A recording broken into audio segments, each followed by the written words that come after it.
E aí, meus amigos? Bom, pessoal, um tempo atrás eu fiz um vídeo sobre dialética, né? E dialética é um tema bem amplo, né? Então, por mais que a gente fale dialética, sempre haverá algo a mais a dizer. Então, eu vou deixar aqui esse vídeo para vocês verem se quiserem, né? Esse vídeo sobre dialética. Eu vou falar agora uma dialética que ela precede as dialéticas aí, né? Que é a dialética de Heráclito, né? Talvez o mais importante pré-socrático que houve, né? E é um dos poucos também que se tem fragmentos, né? Se encontraram aproximadamente uns 132 fragmentos de Heráclito que conseguem expressar bastante e trazer a ideia da sua filosofia para nós. Então, Heráclito ele está localizado aí entre o século do seu nascimento por volta do ano de 540 a.C., né?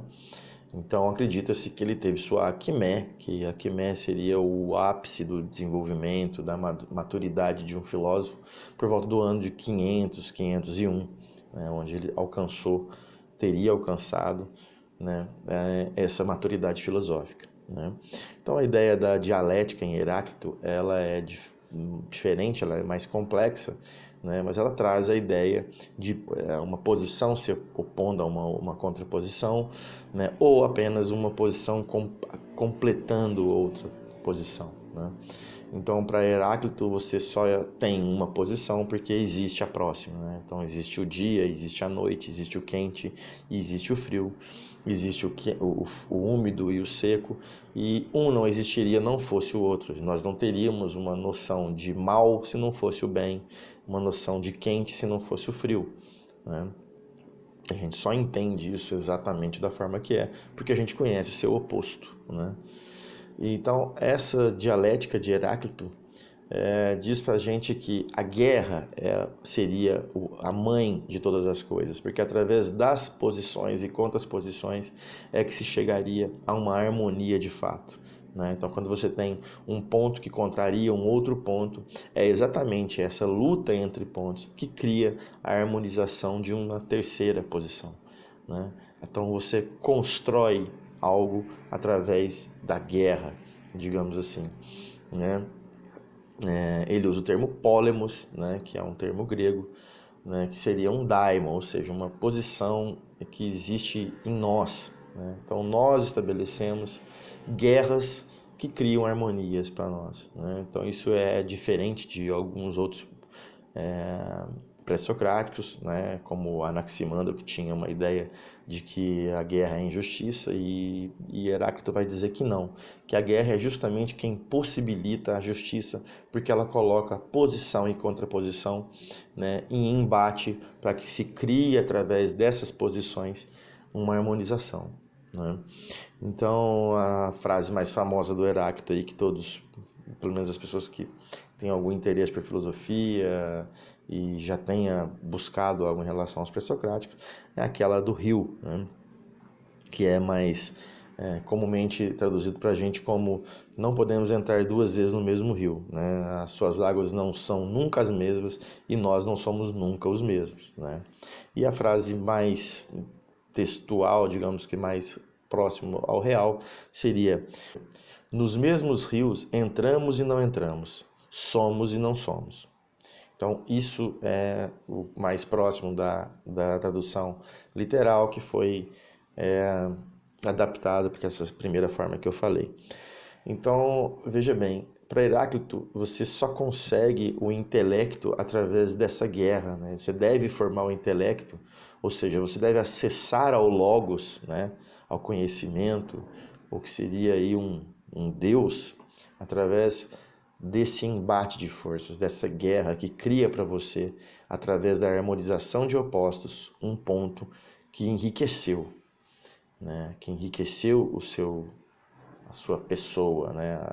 Para ele, tanto a physis, né? Tanto a materialidade, o mundo real, como o logos são a mesma coisa, e são eles que devem ser trabalhados e mudados, né? E melhorados através dos embates e das dialéticas, tá? Então, nunca para Heráclito você não deve antagonizar coisas e colocar guerra né, a guerra, a oposição entre coisas, porque se você não faz isso, você não chega na harmonização.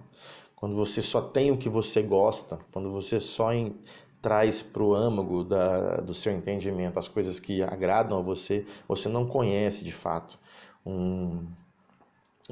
algo de forma intrínseca, de forma profunda, né? Então o conhecimento só se dá através do embate de posições, né? E nós, através desse embate, devemos o tempo todo estarmos buscando, né, a harmonização, portanto, o aperfeiçoamento dos nossos entendimentos, tá? Existe muita coisa em Heráclito que pode ser questionado, existe um certo pensamento aristocrático em Heráclito, inclusive ele faz uma crítica em um dos seus fragmentos, ele faz uma crítica à fé supersticiosa e mais banal da população mais pobre. Aí eu digo que pode ser um pouco aristocrático o pensamento, que ele diz que querem purificar-se na lama, né? Então, sobre aquela fé cega, pobre, simplista, né? Que não busca algo mais profundo, até mesmo dentro do conhecimento que pode ser adquirido através de uma fé, né? Então ele é chamado de o obscuro porque sempre fala coisas e sempre trouxe mensagens de que a busca da dialética, a busca da compleição das posições, né, onde uma completa a outra ou uma antagoniza a outra e cria harmonização, é uma constante que só se dá o nosso aperfeiçoamento intelectual através dessa forma, né? Então, quando você pensar em Heráclito, sempre tem que pensar que as coisas estão sempre em movimento, né? Então as coisas nunca param, né? E essa sensação de permanência é apenas uma ilusão que nos é imposta por nós mesmos, para que a gente possa entender o que está acontecendo agora, mas logo em sequência a gente já deve estar buscando esse novo embate, essa nova posição e contraposição, né? Para que a gente crie um novo conhecimento e a gente não apenas pela empiria, não apenas por viver a situação, a gente já entender que conheceu e que aprendeu dela. Não é necessário que a gente se aprofunde nela, é necessário que a gente esteja mais à frente no conhecimento, né? E até entendermos que se não existisse dia, não existiria noite, não existiria quente sem existir frio, e todas essas dialéticas, essas contraposições é que dão sentido uma à outra, portanto, que criam uma harmonização entre elas, né? E da mesma forma é a construção do homem, do intelecto do homem, é através desses embates, dessas brigas internas que nós travamos com o que queremos e não queremos, com o que concordamos e não concordamos, que chegamos a um ponto melhor e um ponto de reflexão menos viciado e mais correto em relação ao que seria uma verdade, né, mesmo que utópica, mas que talvez nos melhora e nos completa como seres, né? Então é bastante importante ter que Heráclito nunca pensa em estática, ele sempre está em movimento, a construção do conhecimento sempre está em movimento e nunca para de forma alguma, né? Ele tem a ideia que o fogo é a arque, né? Por quê? Porque o fogo ele estaria sempre queimando, sempre existia um combustível ali que geraria um sistema imutável, né? Que a única coisa que é imutável é que ele não para de mudar.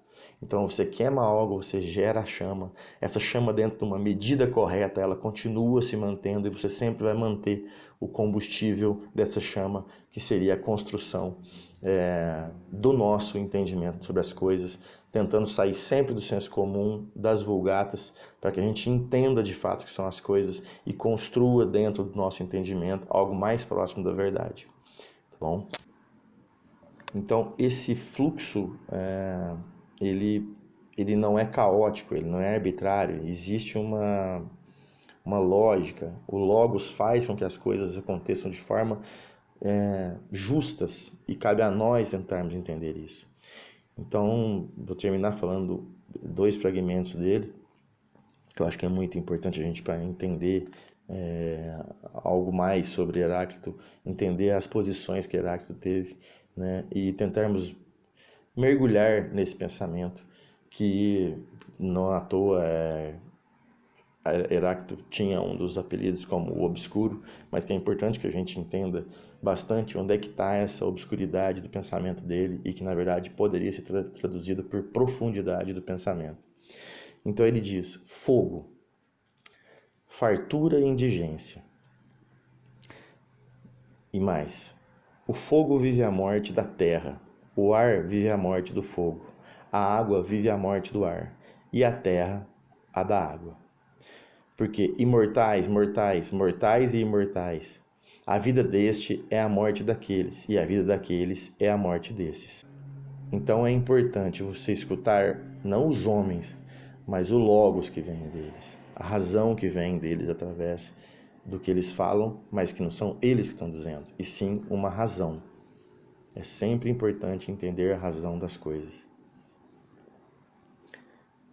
A natureza, para Heráclito, ela se esconde. Então, como ela se esconde, é sempre importante que a gente busque o que está sendo escondido na natureza através do aprofundamento das questões, né?